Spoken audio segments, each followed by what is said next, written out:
Well, we've got an exciting study for you this evening, brothers and sisters. Last time we looked at how God had been working with Britain in the past, and this time, God willing, we're going to be looking at how God is working with the nation of Britain currently and will be in the future. We're going to consider the relationship of certain nations just up until the time when the Lord Jesus Christ returns. And God willing, brothers and sisters, again we're going to find that God is working in our time. There is a God in heaven that we can be confident in and that we can trust and that we can see quite clearly at work, bringing around world events so that the prophecies of old can be fulfilled as has been revealed. So how do we do that? How do we find out what the nations are going to be like just before Christ returns? Well, one way is to look at what we call the Armageddon prophecies.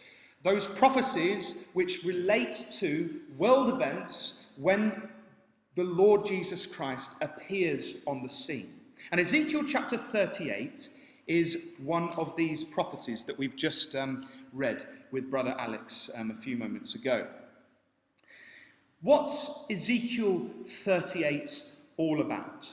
Well, quite simply, what it tells us is there's going to be an invasion upon Israel from the north, verse 15, by a number of confederate nations, and they're going to come and they're going to attack, particularly, verse 8, the mountains of Israel. They're going to come against the people. They're going to come to take a great spoil. And when we compare it with the other prophecies, which we call the Armageddon prophecies, Daniel 11, Daniel 2, Joel 3, Zechariah 12 to 13, Revelation 16, we understand that this is going to be the event just before Christ and the immortalized saints reveal themselves to the world and the kingdom age begins. So we can piece together quite a lot of the information that we're given. Just like we do with the Gospels, we compare all the Gospels together to get the bigger picture. We have to do the same with prophecy, particularly the Armageddon prophecies. Now, it's not our job this evening to go into immense detail, particularly about the invading nations which come against Israel, but we do wish to set the scene a little bit.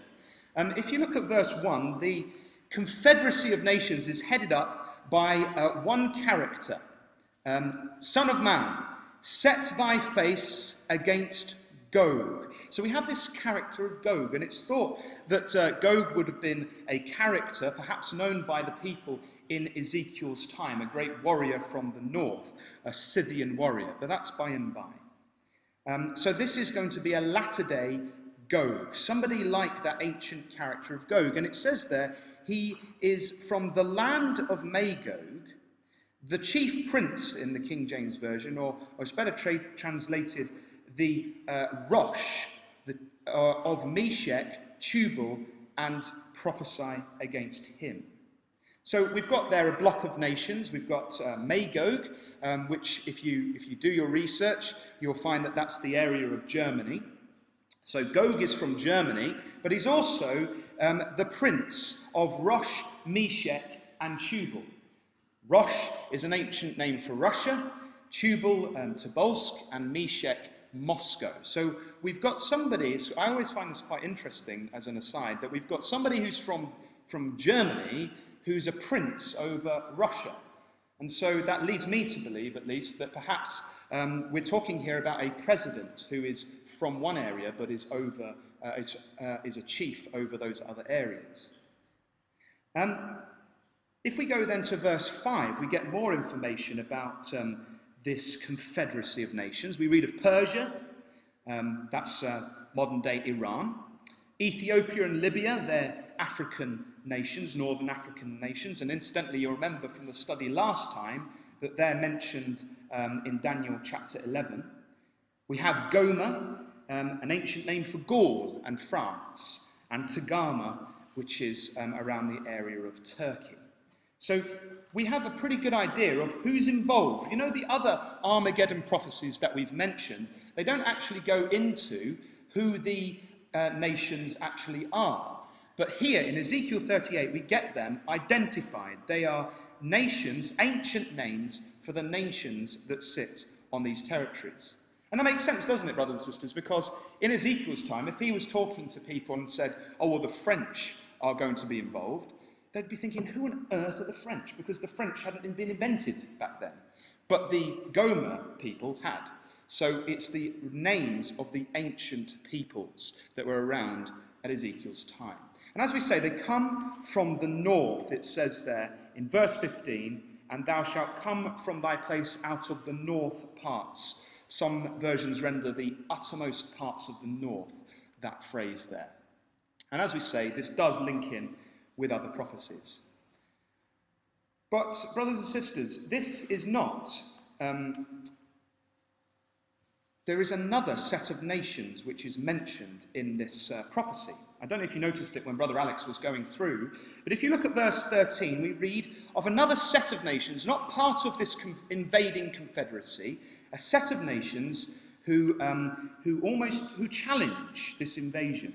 Look at verse 13. It says, Sheba and Dedan and the merchants of Tarshish, with all the young lions thereof, shall say unto thee, unto Gog, art thou come to take a spoil? Hast thou gathered thy company to take a prey, to carry away silver and gold, to take away cattle and goods, and to take a great spoil? And that's where we're going to head to in just a few moments to identify who Tarshish is. Before we do that, I just wanted to point out the fact that this is a latter-day prophecy. If you look in verse 8, it says there, after many days, thou, Israel, shalt be visited in the latter years. Thou shalt come into the land that is brought back from the sword and is gathered out of many people against the mountains of Israel, which have been always waste, but it is brought forth out of the nations, and they shall dwell safely, all of them. And then look at verse 16 again.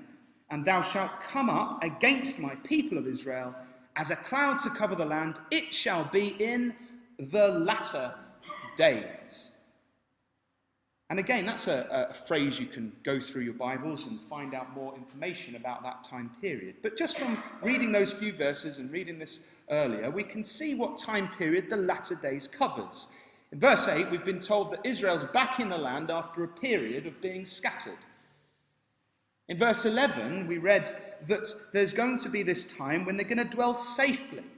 And the Jews are going to be there, dwelling without walls, having neither bars nor gates. In verse 12, we read how that they've come to take a prey and to take spoil and to take the goods of Israel. So Israel are going to be wealthy within this time period of the latter days. And also, in verse 8, we read about the mountains of Israel. And in verse 12 as well, it mentions that they're going to come against those that are in the midst of the land of Israel. So there's going to be controversy, brothers and sisters, on a particular area within Israel, the mountainous region in the middle, the West Bank region. And we can say, brothers and sisters, quite assuredly that many of these things have happened. Obviously, Israel are back in their land. The nation of Israel, the state, 1948, came to pass.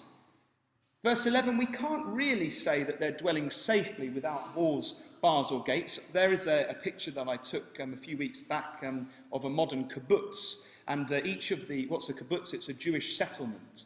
And each of the Jewish settlements in Israel, they all have this like yellow gate. And all the way around their villages, they have a wall or a fence that goes all the way around. So I don't think we can say that has actually happened. Something's going to happen to take those bars down. But that could happen quite swiftly, couldn't it? Within a few months, they could all be down. Verse 12, as we said, it talks about them being wealthy. And I don't know if you've been keeping up with the news, but Israel have had an amazing discovery, a vast wealth of oil fields just off their coast, which people believe is going to make them one of the most big players in the energy market in the years to come. So they are wealthy. And we know, of course, of the controversy over Israel at the moment with Hamas scooting rockets across at them and all sorts, and particularly the problem with the Palestinians in the West Bank, where we have Jews who believe that the land is theirs, building settlements in an area which the international community believes they shouldn't be building them. So we have controversy over the West Bank area, the mountainous region in Israel. And so it can be a bit staggering, really, because suddenly we realize that we are, for sure, in the latter days. There's no doubt about that. And so we look, don't we, for the signs of the other events that are going to take place in just before Christ returns. And it is the time just before Christ returns. If you look at verse 18, it talks about God acting after this invasion. And it shall come to pass at the same time when Gog shall come against the land of Israel, saith the Lord God, that my fury shall come up in my face, for in my jealousy and in the fire of my wrath have I spoken. Surely in that day there shall be a great shaking in the land of Israel. That's the time when God acts. In Zechariah it says that the Jews will at that time look at the one whom they pierced and mourn as Christ comes to save them from this invading force. As we said, verse 13 though, just before God acts, there's this, what we would call maybe a feeble challenge. We've read of 3 or 4 characters there: Sheba and Dedan and the merchants of Tarshish and the young lions thereof. And they say, have you come to take a spoil? Art thou come to take a spoil? Just keep your hand in Ezekiel chapter 38. I'd like you to just flick across to 1 Kings chapter 17 and verse 18. Because here in 1 Kings chapter 17, we have the same Hebrew for the word art thou come. And it gives us an understanding of what this means. What does it mean when they say, have you come to take a spoil? Well, if you look at 1 Kings 17, it's a different context. It's Elijah, and he has some dealings with the widow woman. I'm sure you remember the passages. But particularly, she says to Elijah after her son falls sick in verse 18, she says, what have I to do with thee, O thou man of God? Art thou come unto me to call my sin to remembrance and to slay my son? Now what that tells us, brothers and sisters, it's the same word. Have you come to me? In other words, Elijah had physically come to speak with her. And so that gives us the idea of what this challenge is here when we flick back to Ezekiel 38. The Gogian force had come to the area where Sheba and Dedan and the merchants of Tarshish were operating. And so they are saying to them, have you come? The Hebrew is the word bao, meaning to come or to enter. Have you come to us to do these things? So wherever Sheba, Dedan, the merchants of Tarshish and the young lions are, they are in the region where this conflict is taking place. And all they can do is ask the question. There doesn't seem that any further action takes place. They're not strong enough, it seems, to actually do anything about the great invasion, but the fact of the matter is they're there. So who are Sheba and Dedan then? Well, we haven't got time, but we could go over to Genesis 10 and look at how they're descendants of Ham, and in Genesis 25 they're mentioned as going to the east country, and we believe that it's this area here, the area of the Gulf, the Arabian Peninsula. The modern-day countries that inhabit that area are Saudi Arabia, the United Arab Emirates, Qatar, Kuwait, Bahrain, Oman, and Yemen. And what's interesting, brothers and sisters, is that these countries are Arab Sunnis. They're Sunni Muslims. I don't know if you know much about Islam, but that's quite significant because there's 2 types of Muslims in Islam. There's the Shia Muslims, Iran, Syria, the Palestinians, Turkey, Pakistan. They're all Shia Muslim countries. And they believe that following the Prophet Muhammad's death, that leadership should have gone directly to his cousin or his son-in-law, Abu Talib. But Sunni Muslims, the Sheba and Dedan group, they're separate from the Shia Muslims, and Sunni Muslims believe that the new leader should have been elected from among those who were capable for the job. So there was this division very early on in Islamic history, a falling out in the Arab world. And again, brothers and sisters, we think, how amazing is that? The angels have been at work, even in that regard, to separate out these nations so they're different from the other Arab nations of the world. And what's even more fascinating is that these particular Muslims currently, the Sunni Muslims, they're slightly concerned at the extremism of Iran, because they know that after Iran, if Iran was to eradicate Israel, the Shia Muslims, guess where they turn their attention next? Well, on their brothers who they believe are wayward, the Sunni Muslims. So what we're starting to see is a nervousness with these nations, particularly about Iran getting nuclear weapons, and they're starting to lean a little bit towards Israel. And so keep an eye out for that in the news as they tentatively support Israel at a distance. Obviously, they're not too keen because they are Muslim countries as well. But what we would like to do now is to spend the rest of our class, after that setting the scene, so to speak, trying to identify who Tarshish is. Now, brothers and sisters, if I was to say to you, oh, who's Tarshish? I'm pretty sure the majority of us here would perhaps say, well, it's Britain. But brothers and sisters, if I was to then say to you, well, prove to me that it's Britain, I think we perhaps might struggle. And I don't think it's good enough, is it, to just kind of follow what we've heard. Surely we need to get down to it and have some good tangible reasons as to why perhaps we might suggest that Tarshish is Britain. And so, God willing, that's what we hope to do in this class. But what we have to do, brothers and sisters, is we have to be a bit like Sherlock Holmes, okay? So we've got to go around and we've got to pick up some clues as to perhaps who Tarshish might be. And then we have to go through and see which nation those clues could fit to. And hopefully, as I'm sure by now you're aware, I believe that it is Britain. But hopefully you also will agree with that by the end of the class. So initially, what clues can we find straight up from here in Ezekiel chapter 38? Well, if you look in verse 13, we've already been told that they are the merchants of Tarshish. Now that's strange, isn't it? Because all the other nations that have been mentioned are just mentioned by their name.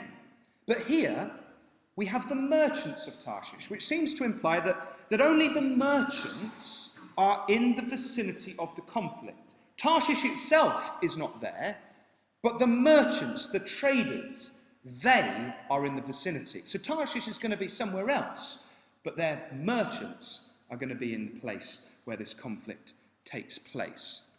So that's our first clue. This is a trading power, and particularly a trading power who is there with Sheba and Dedan. They're in the Gulf. The word merchants means, in Hebrew, is kakar. It's used 20 times in the scriptures, translated as merchant 14 times, trade twice, merchantman once, panteth once, and that's in Psalm 38, my heart panteth, and traffic once. And the idea is it's being busy in trade. And Gesenius, a scholar, says that the word means to go around, to travel about countries for the sake of traffic, hence trade. So we're not dealing here, brothers and sisters, with a native power in the vicinity of Sheba and Dedan. We're dealing with a trading power who happens to be there at the time, who will also join Sheba and Dedan and say, have you come to take a spoil? But they're going to be connected, aren't they, with Sheba and Dedan. And incidentally, we'll look at this, God willing, in our next study in Psalm 72. In the kingdom age, Sheba are there with Tarshish in bringing a gift to Christ in the future. So there's a great strong link between Sheba and Tarshish and Dedan. So that's the first clue. They're a trading power. What about the second clue? Well, we've read there that they are there with all the young lions thereof. That's a bit of a peculiar expression, isn't it? Because we're talking about nations, and suddenly we read of these young lions. Now, I think, brothers and sisters, we can dispense with the idea that these are literal lions, because the context here is of national powers. I don't think Tarshish is literally going to have a herd of lions that it's going to have in the vicinity. I think this is talking about something else. The context is political powers. And, of course, throughout the scriptures, lions are used in that way. Jeremiah 1:17, for example. But also, if you flick back to Ezekiel 19, you'll also find they're used as a symbol of political powers here. Ezekiel chapter 19. And this one is talking actually about Israel, particularly. And it says there, in verse 1, "Moreover, take thou up a lamentation for the princes of Israel, and say, What is thy mother? A lioness? She lay down among lions. She nourished her whelps among young lions, and she brought up one of her whelps. It became a young lion, and it learned to catch the prey. It devoured men." So here, clearly, we're talking symbolically about the behaviour of lions being connected with a political entity, which is Israel. And it's speaking about how lions behave in the wild. You know, it's wonderful, brothers and sisters, isn't it? How God creates his creation, and that for us to find lessons from. And here he's showing us a lesson. And what happens is the lioness gives birth to cubs, whelps in verse 3. So they're like the baby lions, the little ones that look cute. And you think, oh, I'd love to take one of them home. And then you think, well, crumbs, it's going to grow into a big ravenous lion, so I better not. So we've got lions, the lion cubs, little whelps. And then if you look at the progression, it says in verse 3, it became a young lion. And that's the same word that we're dealing with in Ezekiel chapter 38. It is the Hebrew word kiphiah. And it's used 32 times in the scriptures. It's translated as lion 30 times, villages once, and young once. And what this idea of a young lion is it's different from a cub. It is an independent lion. And what happens is the males grow up and they leave the lion pride. They become independent. They come to almost start a pride of their own. And so they roam around on their own. And the idea is that there's a central pride that has this offspring of these young lions that are independent, and they are a power in their own right. And that's why, as we've said, it's translated as villages elsewhere, because it gives this idea of having a central point and then other independent power bases coming out of that central part. Someone has also suggested it perhaps is also the idea of a lion's mane. So you've got a central part, and then you've got these other areas coming out of it. And so Ezekiel chapter 19 uses this idea of course, as a young lion in relation to the leaders of Israel who had become independent powers in their own right and had started going about doing their own thing. But what does this tell us when we get back, and if we flick back now to Ezekiel chapter 38? Well, what it tells us is, brothers and sisters, if you look at the context, it's saying that these are the young lions that belong to Tarshish. So Tarshish is like a mother lion, and she's given birth to these whelps who have now grown up, they've become independent, and they are now young lions. They are capable of fending for themselves. And so what that tells us is that they're independent from Tarshish, but these are like, they come from Tarshish. So it's a colonial power. Tarshish has had offspring. So that's our second clue. We can't have, if you find a power that you think is Tarshish, if it doesn't have any demonstrable offspring, politically speaking, it is not Tarshish, because we have to have young lions. Tarshish is the mother lion, and its young lions are its offspring. Well, what about point number 3 then? What's our third clue? There's 8, by the way, you'll be pleased to know, and then we'll evaluate whether they fit with Britain. Well, another one is we're not going to have a great deal of time, so we're just going to flick through here. In Genesis chapter 10, we read of the descendants of Noah. And the Genesis chapter 10 has become known as the Table of Nations. And the idea is that all the ethnic and racial groups of humans can be traced back to the descendants of Noah, and particularly his three sons, Shem, Ham, and Japheth. And according to Josephus, this is how where they emigrated to. So you have Shem, who emigrated to the Middle East and Israel area. You have Ham, who emigrated over to Africa. And you have Japheth, who emigrated to Europe and parts of Asia. And so when you consider that, another identifying feature of Tarshish, who comes under the sonship of Japheth, when you read Genesis 10 verses 4 and 5, you'll find that, as I say, Tarshish descends from Japheth. So wherever Tarshish is, it's not going to be in Africa, and it's not going to be in the Middle East. You might recall, actually, we did actually quote Genesis 10 verses 4 to 5 in our last class, and it said there, in fact, let's actually go there, because I do want to make one point there, very briefly. So we're going to go to the Table of Nations. And we read of the sons of Japheth in verse 2 are outlined. And it says in verse 4, the sons of Javan, Elisha, and Tarshish, and Kittim, and Doadim. And notice this, brothers and sisters, by these were the isles of the Gentiles divided in their lands, everyone after his tongue, after their families, in their nations. That word isles is quite interesting. You know, it doesn't just mean an island. Gesenius says it means a maritime land, whether the sea coast or an island. So again, we're not just looking for a descendant of Japheth, a nation within that pink area on the screen. We're looking particularly for either an island or a coastal region within that geographic area. Incidentally, in Isaiah 60 verse 9 and 66 verse 19, Tarshish is also mentioned in connection with isles. So that was clue number 3. What about clue number 4? We're not going to turn to these ones, I promise you. We've just put this on the screen.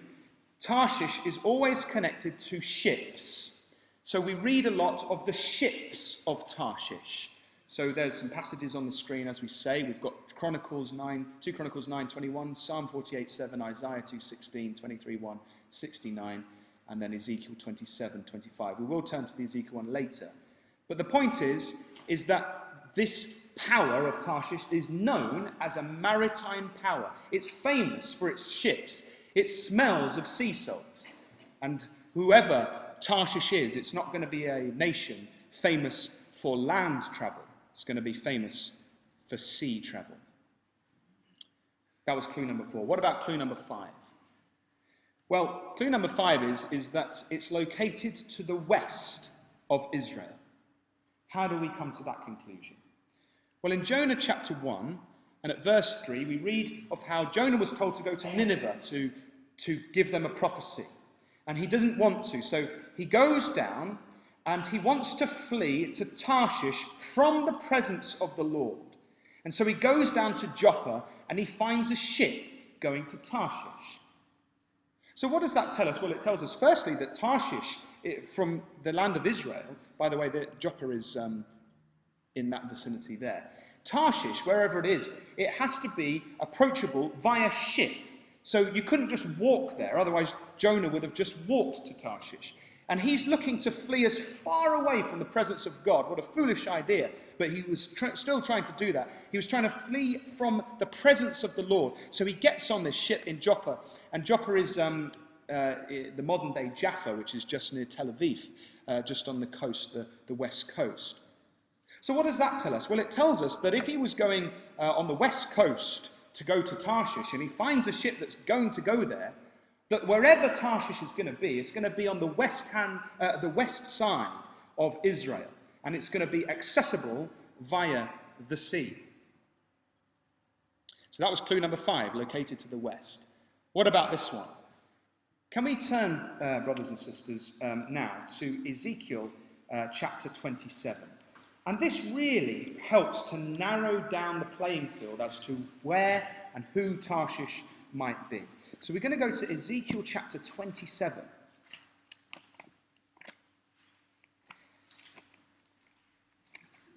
Now I've got to give you a bit of background to Ezekiel chapter 27 so we can appreciate what it's telling us. In verse 1, the prophet's given the prophecy by God. The word of Yahweh, the Lord, came again unto me, saying, Now, thou son of man, take up a lamentation for Tyrus. So this is, Tyrus is another name for Tyre, okay? Where was Tyre? Tyre was to the north. It's just off the coast of modern-day Lebanon today, to the north of Israel. And Tyre, the people of Tyre, were known as the Phoenicians in ancient times. They're not called that in the Bible, but they are the Phoenician nation. And they were famous for their trade. The Phoenicians were phenomenal traders. You can see a map at the bottom here. You see that yellow line there? It shows how they'd gone all around the world, all around the Mediterranean at least. This is just the western side. They were also off on the other side, the east. And what they did was, they weren't particularly strong militarily, they weren't like a military power, but what they were fantastic at was setting up little colonies, little groups of people who would work with the natives of wherever they came across, and the natives would bring them all their goods from that particular area, and then sell them to the Phoenicians, who would then put them on their boats and off they'd go, and then they'd stop back at that place at a later time. And you can see there that's one of their ships engraved in a sarcophagus at one point, and some of their coins. And all of this depict the fact that they were an amazing trading power of the ancient world. And they do turn up in our Bibles, brothers and sisters, because you might remember a certain Hiram, who at the time of David allied himself with David, and who helped, in fact, supply the temple with particular goods when the temple was built. And he sent people down who were skilled to help build the temple and also King David's palace in Jerusalem. And it's my belief, brothers and sisters, because it says in Amos that they had a brotherly covenant with Israel. And it's my belief that they were, in fact, at that point, proselytes, that they'd converted to serve the God of Israel. And it's a sad fact that, unfortunately, they forgot their alliance with Israel, and they turn their back upon God. And so now the prophet is told to deliver a message of doom to the people of Tyre. And so in verses 5 to 7, we read about the amazing ships that they had, the greatness of Tyre's ships which they traded in. In verses 8 through to 11, we read of the personnel of Tyre, how skilled they all were. In verses 26 through to 36, we then read of the fall of Tyre. Did I say verses 12 to 25, which is the important bit that we're going to home in on? And verses 12 to 25 talk about all the traders of Tyre, those that come and helped them become this great nation. And it's this list of traders that's interesting. And what it does, brothers and sisters, is it tells us the nation, and then it tells us the goods which were native to that country, to that area, to that nation. So, for example, in verse 14, we read of Togarmah. And what did they get from Togarmah? They got horses, horsemen, and mules. So the horses, horsemen, and mules, they were from Togarmah. In verse 15, we read of Dedan. And Dedan came to Tyre and traded with them with horns of ivory, and ebony. So the horns of ivory and the ebony, they came from Dedan.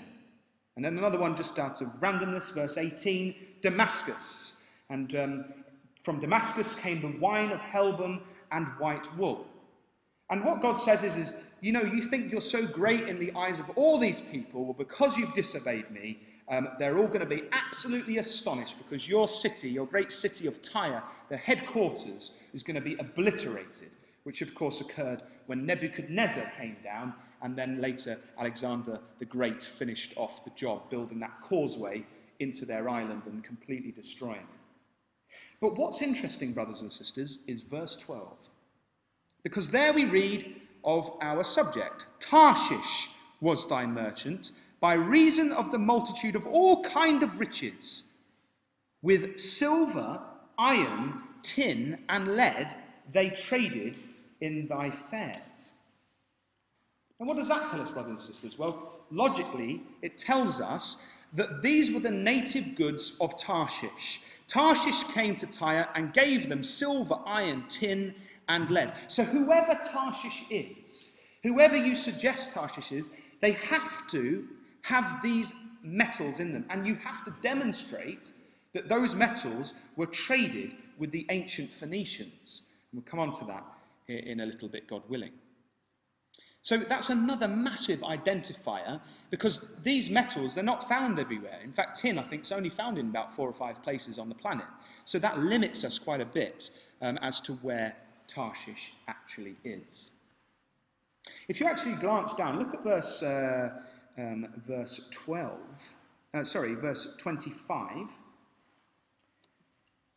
It mentions there that the ships of Tarshish do sing of thee, Tyre, in thy markets, and thou wast replenished and made very glorious in the midst of the seas. And this brings us on to another identifying aspect of Tarshish. Again, we've got the connection with Tarshish and the sea, but we have here an indication that Tarshish was the one who replenished Tyre.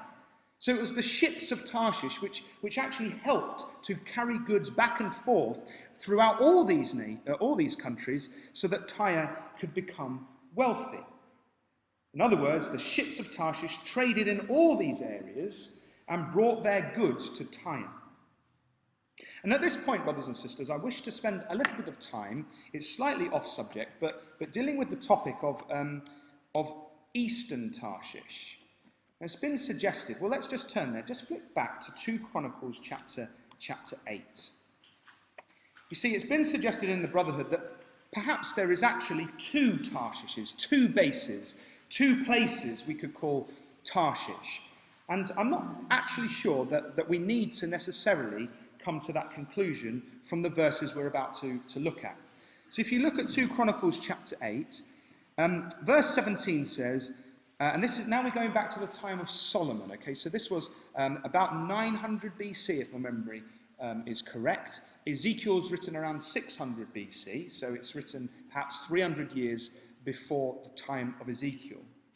And it says there that Solomon went to Ezion-Geber and to Eloth at the seaside in the land of Eden. And Huram, that's Hiram, the Tyre chap that we were talking about earlier, the king of Tyre, he sent him by the hand of his servant ships, and servants that had knowledge of the sea, and they went with the servants of Solomon to Ophir, and took thence 450 talents of gold, and brought them to King Solomon. And it's quite clear that there was a port built in Ezion-Geber. It's in modern-day Eilat in Israel, right down the south by the Red Sea down there, not to the west, to the south. And so that's where the port initially was. But then if you flick over to chapter, what are we doing next? Let me just remind myself. Chapter 9, verse 20. We read these words. Chapter 9, verse 20. And all the drinking vessels of King Solomon were of gold, and all the vessels of the house of the forest of Lebanon were of pure gold. None were of silver. It was not anything accounted of in the days of Solomon. For the king's ships went to Tarshish with the servants of Huram. Every 3 years once came the ships of Tarshish, bringing gold and silver, ivory and apes and peacocks. Now, it depends how we read that, brothers and sisters, because if you read it as with a break between Huram and every 3 years, it doesn't actually say an awful lot about where Tarshish might be. But if we read it as a continual paragraph, which obviously isn't in the Hebrew, there could be a break or not in the Hebrew, then perhaps it indicates to us that Tarshish, wherever Tarshish was, contained gold, silver, ivory, apes and peacocks. And those are, particularly peacocks and apes, they are famous from coming from India. And so the suggestion has been that if they've gone to Tarshish for those goods, that there's an eastern Tarshish, as well as another Tarshish that gives metals. But just read it again, brothers and sisters. For the king's ships went to Tarshish with the servants of Hiram. Stop. And then, every 3 years once came the ships of Tarshish, bringing gold and silver, ivory and apes and peacocks. So it doesn't necessarily mean that they went to Tarshish from this port, necessarily. But I'll tell you another verse that does seem to indicate that. If you go over to chapter 20 and verse 36, we read this time of King Jehoshaphat, king of Judah. And at verse 36 it says that Jehoshaphat joined himself with Ahaziah, him, to make ships to go to Tarshish, and they made the ships in Ezion-Geber, which is down the south, which again has led some to believe that maybe if they're going to go from to Tarshish from that area, that Tarshish must be in the east. But brothers and sisters, I just want you to consider this quote from Herodotus, who wrote 440 BC, okay, so around 450 years later. He says, Libya, and he means Africa, Libya is washed on all sides by the sea, except where it joins Asia, as was first demonstrated, as so far as knowledge goes, by the Egyptian king Necho, 600 BC. But that doesn't necessarily mean, brothers and sisters, that it wasn't demonstrated before that, and I'll come on to that. Who, after calling off the construction of the canal between the Nile and the Arabian Gulf, yes, the Suez Canal is an ancient project, sent out a fleet manned by a Phoenician crew with orders to sail west about the return to Egypt and the Mediterranean by the way of the Straits of Gibraltar. That's Spain up that side. And he says the Phoenicians sailed from the Arabian Gulf into the southern ocean, and every autumn put in at some convenient spot on the Libyan coast, sowed a patch of ground and waited for next year's harvest. Now listen to this, brothers and sisters. Then, having got in their grain, they put to sea again, and after 2 full years rounded the Pillars of Hercules, that's near the Straits of Gibraltar, in the course of the 3rd year, and returned to Egypt. So what does that tell us, brothers and sisters? That the Phoenicians went right around Africa every 3 years, according to this historical record here. And what did we read? Just flick back to 2 Chronicles chapter 9. We read that the ships of Tarshish, the king's ships went to Tarshish with the servants of Hiram. Pause. And separate to that, we're suggesting every 3 years once came the ships of Tarshish, bringing gold and silver, ivory, apes and peacocks. So it's interesting we've got this connection. And what this is telling us is they actually went all the way around Africa in 3 years. And it seems a bit insane to me to suggest that it took them 3 years to get to India and back, because obviously that's hardly anything when you consider the fact that they'd have had to go all the way around Africa. And so my suggestion is that they went round Africa, but stopped in at India, and perhaps they stopped in at other places in this main trade route as they went around, pulling in from time to time to sow crops, and then coming back round again to the Middle East area. And so it seems to me, brothers and sisters, that it doesn't necessarily mean that we have to find another place for Tarshish in the east, because it's quite, you could sail from the south around Africa and possibly into the area of Britain, which we'll come on to in a minute, and then back again in 3 years in ancient times.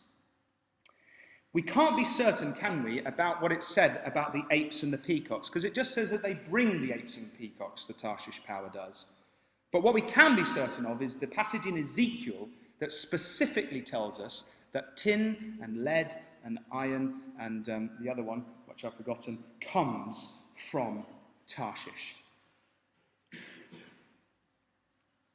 So that's just a slight aside, but it gives us another clue that's attached to this. It trades in global markets. It could easily pick up things from ivory from Africa or from peacocks from India and still remain in the West. And the final clue is the takeover from Tyre. Can we quickly turn to Isaiah chapter 23? So as we say, Tyre was that great Phoenician capital, and it traded, didn't it, and all over the place, and famous for its ships and trading. And as we've said, God brought a punishment against Tyre. And if you look at verse 6, In Isaiah 23, again in verse 1, in fact, the burden of Tyre. It's all about Tyre, connected with the ships of Tarshish. But then in verse 6, Tyre is told, after its destruction, to pass over to Tarshish. How, ye inhabitants of the isle, is this your joyous city, whose antiquity is of ancient days?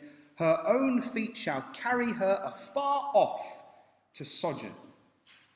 So what does that tell us then? Well, it tells us that after the destruction of Tyre, the Phoenician power, that the Phoenician influence would eventually transfer itself to Tarshish, wherever Tarshish was, and that Tarshish would take over from where Tyre left off. And it also tells us that Tarshish is afar off from Tyre. It was a long distance away. So we would expect then that whoever Tarshish was, it should be demonstrated that they've taken over from the ancient Phoenicians, that perhaps they took over from this ancient trade route, and as we say, go on up, as we saw from the other diagram I showed, that the Phoenicians were going up to Britain at that time. Whoever Tarshish is takes over that trade route. So just a very brief recap, and then I want to see who fits. We've just seen 8 clues from the Bible, and whoever we suggest Tarshish is, it has to fit with all 8. It's a trading power operating in the region of Sheba and Dedan. It's a colonial power. It's descended from Japheth and is an island or coastal power. It's a maritime power. It's located to the far west of Israel. It's a source of silver, iron, tin, and lead, and traded with Tyre of old. It trades in global markets, and it would take over from the trade of the ancient Phoenicians of Tyre. So who fits then, brothers and sisters? I'm pretty sure the only country that fits all 8, the only nation, is the British. Other nations might have 1 or 2 which might connect. So, for example, Spain, you can get all those metals in the north of Spain, but then Spain you can't really call a maritime or a colonial or a trading power operating in the region of Sheba and Dedan. And so if we keep these things in mind when we understand from the Bible, it will save us from coming up with some wild and wonderful ideas as to perhaps who Tarshish might be. I just want to show you how perfect Britain fits. And this is where we're going to look at a few, some history, but also some modern events. We've got to demonstrate that Britain's operating in the area of Saudi and Arabia and the Gulf. You know, it's very recently that David Cameron, on November the 5th, I think it was the 5th that he visited actually, that he visited Saudi Arabia, here from the Financial Times, in the next leg of a Gulf tour aimed at boosting trade and investment. Exports to the 6 states of the Gulf Cooperation Council, Saudi Arabia, the United Arab Emirates, Qatar, Kuwait, Oman and Bahrain, rose 18% in the past year, according to the Foreign Office. So this is telling us that Britain is in the region of the Gulf. And look at this. I went on the Foreign and Commonwealth Office website to see what they were saying, Britain was saying about the Gulf area. And it says that we want the UK to be the Gulf's commercial partner of choice. British businesses and expertise has much to offer the region. An estimated $2.2 trillion in infrastructure projects is currently planned or underway in the region. Now, don't you think that's amazing, brothers and sisters? Here we have Britain, a trading power operating in Sheba and Dedan in quite a powerful way. Is it that this is the connection which causes the merchants of Tarshish to be in the area, for them to say with Sheba and Dedan to Gog, have you come to take a spoil? What about Britain being a colonial power? Well, I'm sure I don't have to really over-egg this one. Britain obviously had a great empire of old, which we looked at in our last study. They're now independent from Britain. So we have independent powers, young grown-up lions who are their own entities and their own powers in their own right. They no longer rely on Britain, and they now are called the Commonwealth. I think there's 50-odd countries attached to that,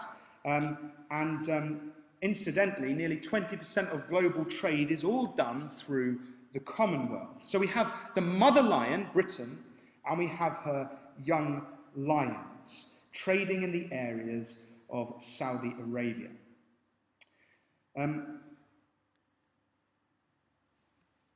Incidentally, that's a plaque if you go in the Lace Market just above the living room restaurant. We've just had the Diamond Jubilee of our Queen now, haven't we? Or the Queen of Britain now, not our Queen, but you know what I mean. And here's one that was 60 years ago for Queen Victoria, and it's interesting to show how that all of these countries at that time were connected with the mother lion. And you'll notice the little lions around the side. It's a symbol Britain's adopted over the years. And so now we see them independent. But before that, they were all under the government of Britain. And again, as we mentioned, this is very much a symbol. We don't hinge our argument on this, brothers and sisters, but it's just interesting, isn't it, to consider the British and how they have identified with the lion over the years. Market Square, we have lions guarding the Market Square. Trafalgar Square in London. London's full of lions. Ask my dad, he's got tons of pictures of lions everywhere. If you're a mother, or anyone, in fact, who likes eggs, you'll notice lions stamped on British eggs, particularly mothers. Mothers notice that kind of thing. Stamps and coins and all sorts of things. Britain has identified themselves with the lion, and particularly, incidentally, in wartime. Look at this amazing poster. The empire needs men. We've got a lion, we've got young lions, and it even says Australia, Canada, India, New Zealand all answer the call, helped by the young lions. The old lion defies his foes. Don't you think that's amazing, brothers and sisters? It's almost like the angels saying, if you understand who Tarshish is, then here are some encouraging pointers to confirm that fact. But as I say, let's not misunderstand it. We're not hinging our argument on these things, but we're just saying it's interesting to see the angels at work helping us with these things. We mentioned it was clue number 3, a descendant from Japheth, and obviously Britain does fit into that area. A maritime power. Does Britain fit? Yes. A very strong, obviously, maritime power. British Ports Association, the UK economy is the 4th largest in the world. Its ports play a vital role by handling over 95% of UK import and export tonnage. In 2010, the value of trade through British ports was around 340 billion. Ports have throughout history been a place where goods and people arrive or leave the country by sea. The UK port industry, by virtue of our long coastline and maritime history, is the largest in Europe, handling over 500 million tonnes of freight in 2010. It is indeed a maritime country. So that fits. Well, obviously, point number 5 fits as well, located to the west of Israel, as we noted from Joppa. And the next one is something we're just going to have to do a bit of geology on, and a little bit of history as well, so bear with me. In this section, the clue was that it's a source of silver, iron, tin and lead. So we have to demonstrate a few things in regard to this particular clue.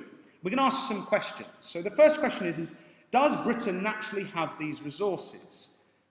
And then I think we should ask, is it reasonable that these were, to believe that these were mined in ancient times? Because that's another thing we'd have to demonstrate.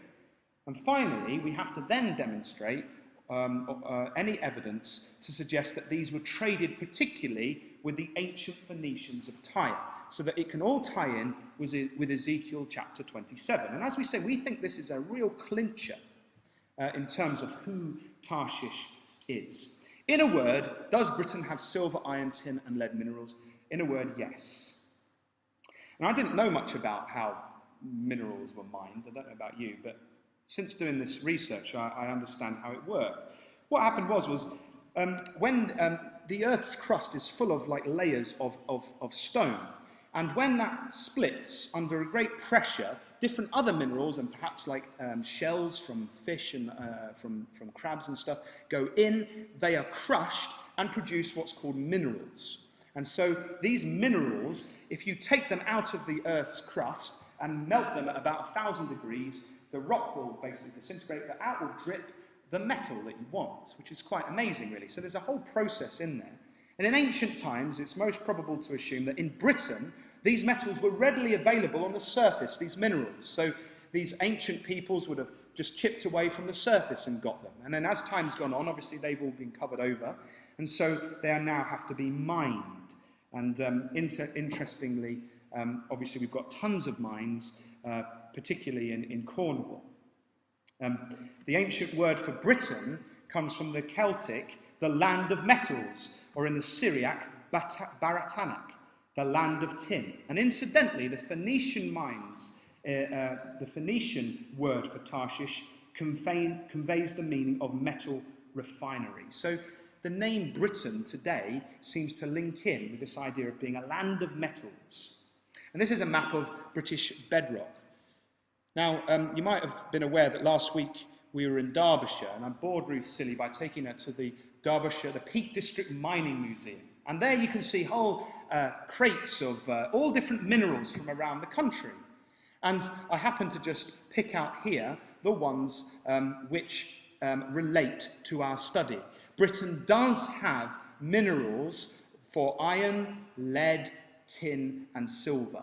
And you melt those down and out drips the metal that you require. It does have them, so that fits. But what about the next question, which I think we need to really answer? Is it reasonable to believe that these were mined in ancient times?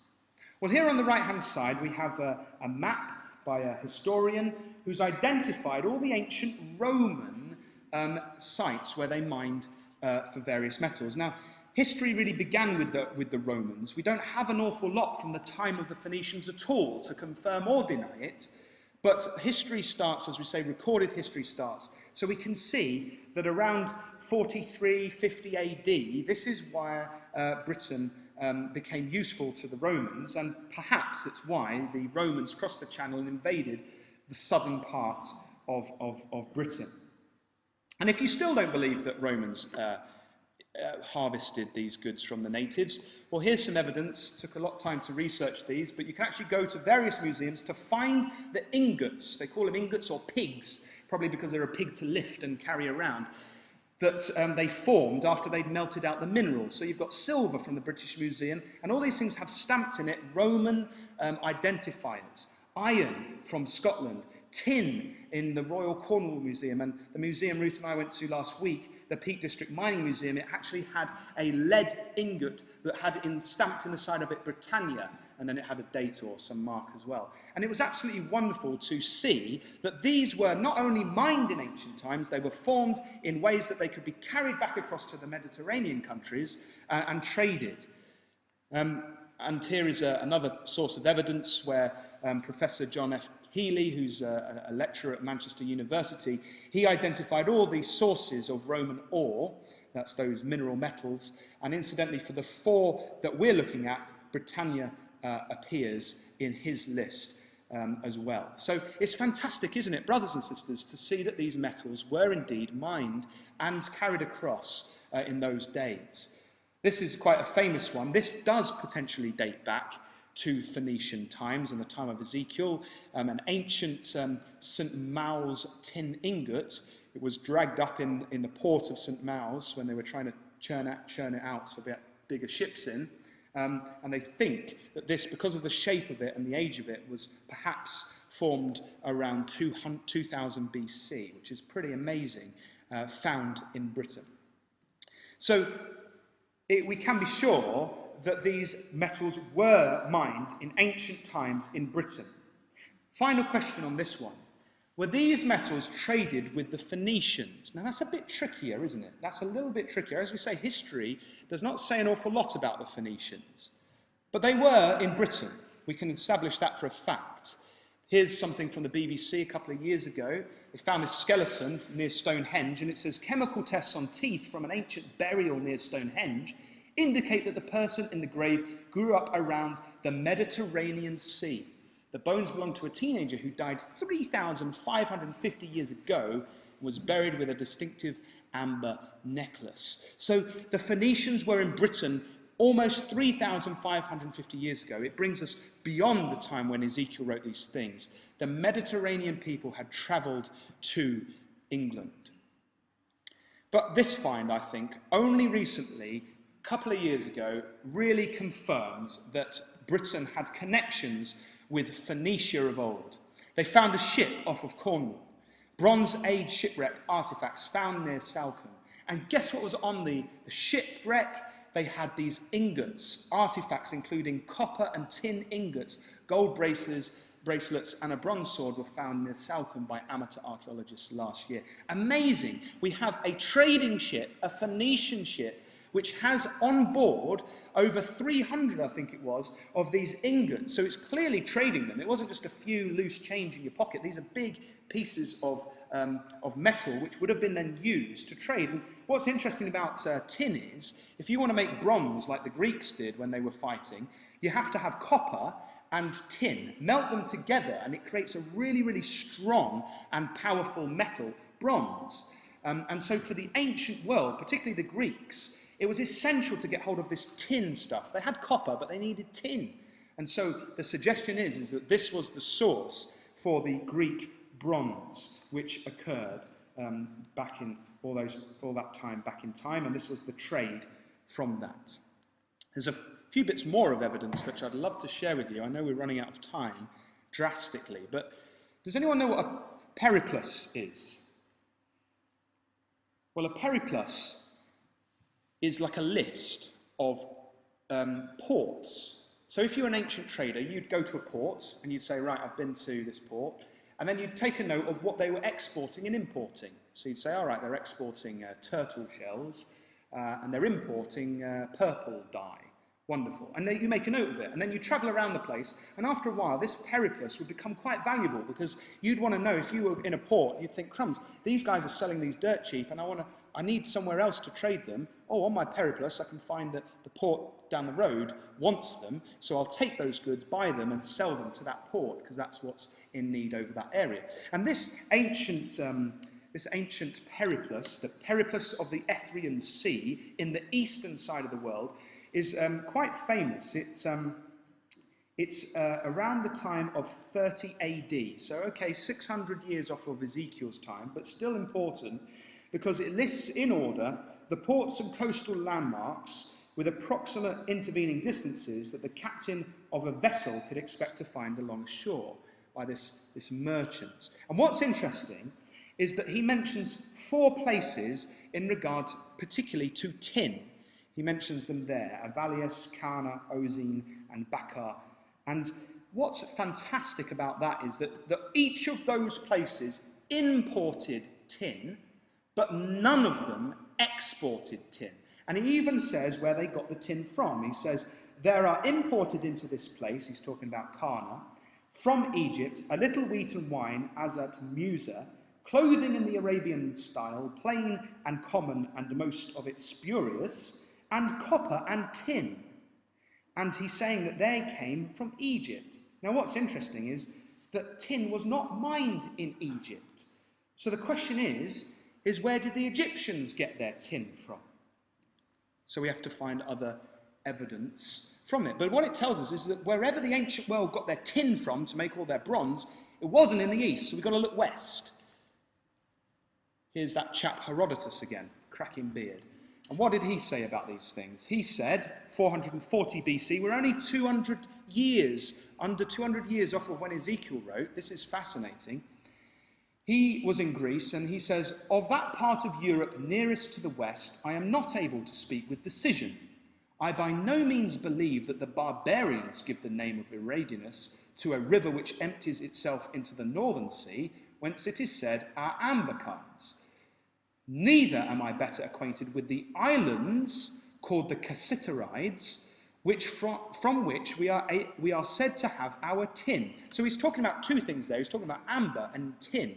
And he's not sure, he's not acquainted particularly where they're from, but he knows that one comes from a river, and the tin particularly comes from islands called the Cassiterides. And then he says, the name Eridanus is certainly not barbarous. It is of Greek derivation, and as I should conceive, introduced by one of our poets. I have endeavoured, but without success, to meet with someone who, from ocular observation, might describe to me the sea which lies in that part of Europe. It is nevertheless certain that both our tin and our amber are brought from those extreme regions. So where did the ancient world get their tin? According to a man who lived at that time, from the western extreme end of Europe, from islands. It's really important that we understand that the tin came from islands. It didn't come from Spain, it came from an island, and particularly a group of islands called the Cassiterides. So we're starting to build up this picture that tin came from the western islands. And when we go through other historical evidence, Julius Caesar, just before he invades Britain, he says, the island is well peopled, full of houses built after the manner of the Gauls, and abounds in cattle. They use brass money and iron rings of a certain weight. The provinces remote from the sea produce tin, and those upon the coast iron. So we have Britain in ancient times, already before the Romans get there, producing metal. A great evidence to suggest that they had it to trade with the Phoenicians. And here's one, Diodorus from 8 BC. He makes a very interesting point. Now we shall speak something concerning the tin that is dug and gotten there, the Cassiterides. They that inhabit the British promontory of Belrium, I think that's a place in Cornwall, by reason of their converse with the merchants, are more civilized and courteous to strangers than the rest. We're a bit uncivilized up here in the Midlands. He says, these are the people that make the tin, which with a great deal of care and labour they dig out of the ground, and that being rocky, the metal is mixed with some veins of earth, out of which they melt the metal and refine it. Another piece of evidence, brothers and sisters, that Britain was trading and using metal. Last historical quote. The Cassiterides are 10 in number. We don't know quite why he says they're 10, but it is thought that perhaps the lay of the land was different back in 18 AD, says Strabo. It says they're 10 in number and lie near each other in the ocean toward the north from the haven of Artabri. Of the metals, they have tin and lead, which with skins they barter with the merchants for earthenware, salts, and brazen vessels.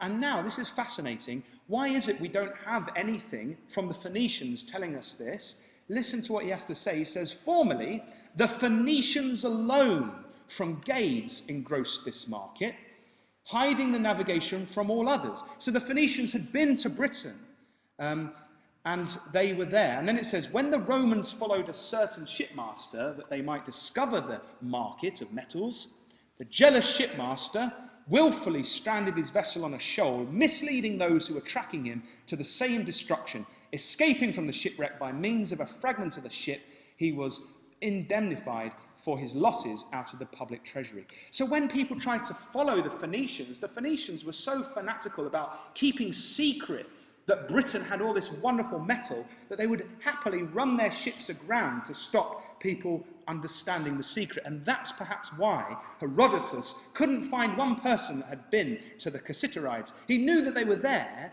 but he hadn't found a person that had been there because the Phoenicians were so secretive.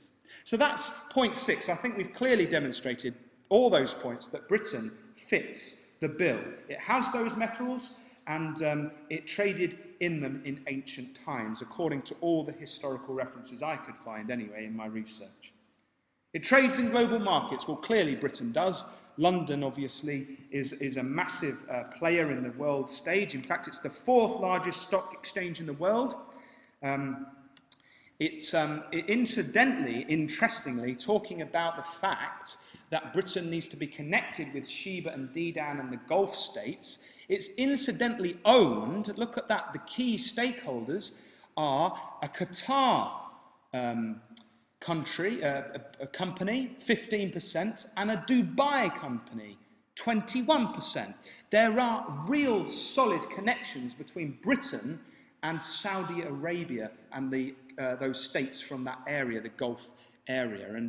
And we read here, the exchange is the most international of all the world's stock exchanges, with around 3,000 companies from over 70 countries admitted to its trading on its market. So the London Stock Exchange trades in the global markets and clearly helps to ferry goods around the world. And we said, didn't we, that clue number 8 was it was to take over from Tyre. So whoever Tarshish is, we have to demonstrate, took over perhaps these ancient trade routes. Well, this was a slide I actually showed last week, to demonstrate the activities of the East India Trading Company, who did take over those markets. You know, they were famous, weren't they, for going to the east. They also went to the west, didn't they, to the Caribbean and to Africa and to those areas there and the terrible atrocities of the slave trade. But we can still see, nonetheless, that Britain did take over that role as a trading power between east, west, through the Mediterranean. So we've seen then, really, brothers and sisters, that Britain fits all of the Tarshish clues. You know, if another country arose which fitted all 8, then perhaps we might start to think, well, perhaps that's Tarshish. But I very much doubt it. I think we can be very, very confident, for these reasons demonstrated scripturally and historically, that Britain is the only fit for Tarshish. And if anyone suggests anything otherwise, then I'd suggest that they need to do this study that we've done, collate the evidence, and to sum up.